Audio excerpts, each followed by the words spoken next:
This Social Security measure gives at least some protection for anybody to hand this out. We're asking for a chance to have the people who will receive the benefit to earn their way. The same principle established under the Social Security system in this country. It is no longer acceptable to discuss women's rights as separate from human rights. I know we can come together to face down the challenges of our own time.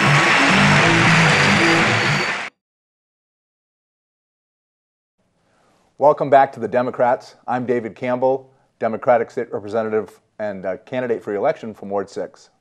And I'm State Representative Cindy Rosenwald from Ward 3, Democrat, and candidate for re-election.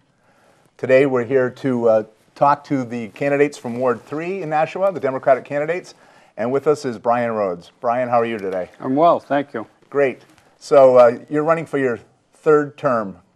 Yes, I am. How have you found the New Hampshire House? Last term was a stark contrast to my first term, which started in 2008. There was not a lot of professionalism, decorum that I think should be in a setting such as the State House. It seemed very confrontational, just very unfriendly, very uncomfortable at times. Tell us a little bit about yourself. What do you do in Nashua? What do you do when you're not earning $100 a year as a legislator? What I do, currently I serve as the Deputy Fire Chief here in the city of Nashua. That was a pretty recent promotion, wasn't it? In the last year, yes, just about a year. Thank you. I've been in the city now for, I believe, in my 25th year. I've been a city resident for approximately 16 years, but I came to New Hampshire in 1984. Went to the Technical College in Laconia. Was fortunate enough to get a job with the town of Guilford Fire Department, and never went back. I'm originally from Connecticut. What legislation have you been interested in? Well, first off, tell us what committee you're on. I'm on the Transportation Committee. What does that deal with? A Transportation Committee does a lot of things that people wouldn't think transportation does. It's not the roads, it's not the bridges, it's not that. It's licensing, regulations on the lakes, the rivers. Safety issues. Safety, Yeah. a lot of it's safety. I always thought it should be called safety rather than transportation. Right. Speed limits on Lake Winnipesaukee. Yes. It's a big one, I But one remember. transportation issue it does deal with is rail. Why don't you Right. tell us what your involvement has been in trying to get rail into New Hampshire? Rail, that's a very big one. I think New Hampshire needs rail. All the states around us have rail. Our colleagues on the Republican side can talk jobs in the economy until they're blue in the face.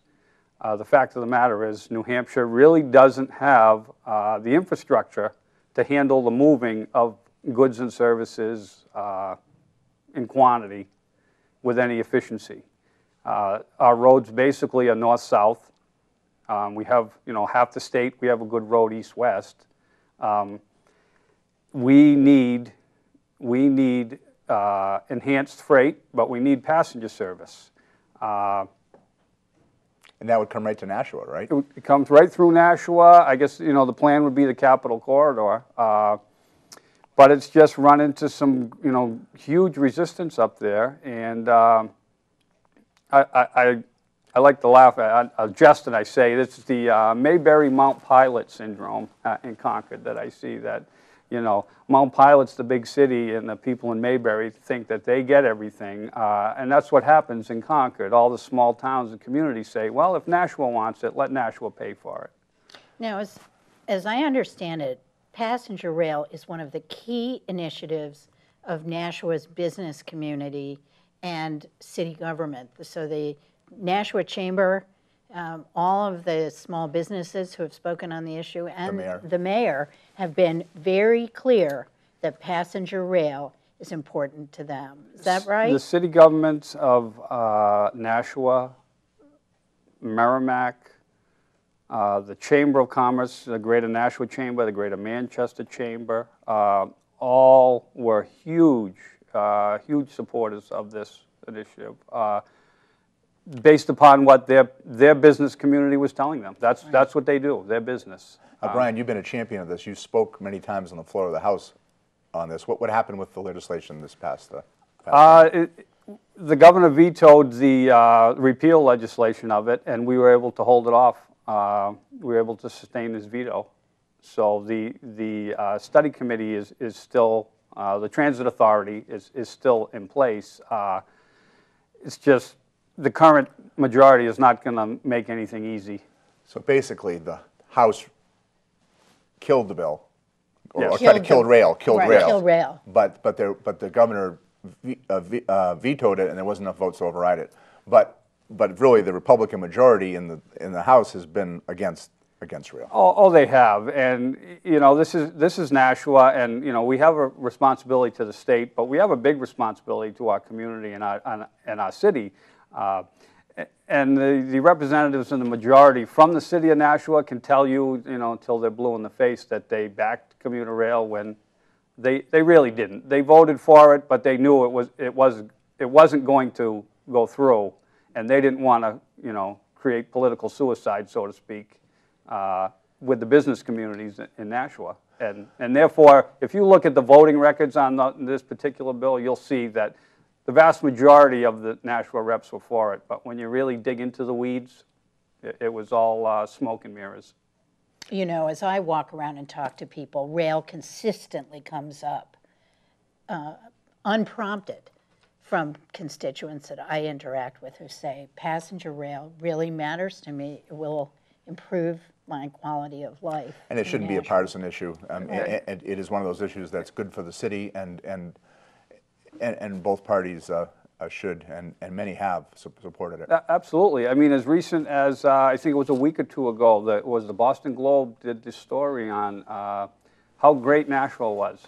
What a great place for culture, for entertainment, for dining.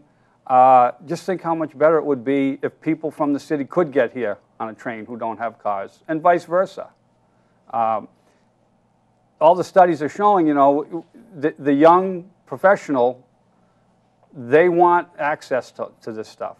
And how are we going to do that? How are we going to retain these young, bright New Hampshire people to stay in New Hampshire if we don't give them the opportunity, the resources to stay here? A lot of them don't want to have a car. A lot of them can't afford to have a car. They're getting out of college. It's hard enough to get a job, but we're missing the boat here, I think, and we're being too short-sighted. Tell us a little bit about the community colleges and the cuts that happened to them, and how that affects Nashua and the state. Again, I think we have a gem here in Nashua. President Jordan she's doing a fantastic job at the college. But when their budget's slashed by 30%, and when the university system's budget slashed by 50%, which is, I believe what I've read, it's the worst in the country. In the country, 50 states. Right. That's not saying much, again, for jobs in the economy. And the tuition's the highest. Right. And the debt burden is the highest, That's too. right. I mean, I just saw something in the paper today, a recent poll that 64% of New Hampshire adults do not approve of those cuts to public higher education at all, because families want their children to have the opportunity to go to college. I will say to that note, I do think that higher education in some degrees has become more of a big business, and that's why I'm a big fan of, I'm a graduate of the New Hampshire Technical College system, which is now the community college system, but again, invaluable resource to the city in this region is that community college for technical skills, where I think we can't be cutting programs like that. We have to enrich those programs. Brian, before we have to close, let me just ask, you have a family here, don't you? I do. Tell us yes. about them and your community involvement, if you can. Yes, I'm married with 2 grown children. Obviously, we live in Ward 3 in Nashua.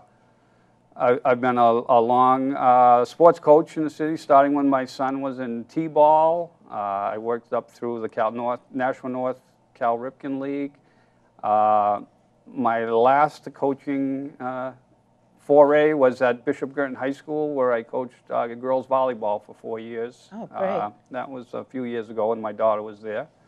Now my time has been taken up with being a state rep and hopefully being reelected to be a state rep and being a deputy fire chief. Well, Brian, well, thanks for coming in Thank and you. talking with us today. We've been talking with Brian Rhodes, who is the Ward 3 candidate for re-election for state representative in New Hampshire, and we're the Democrats, and thanks for joining us. thank you.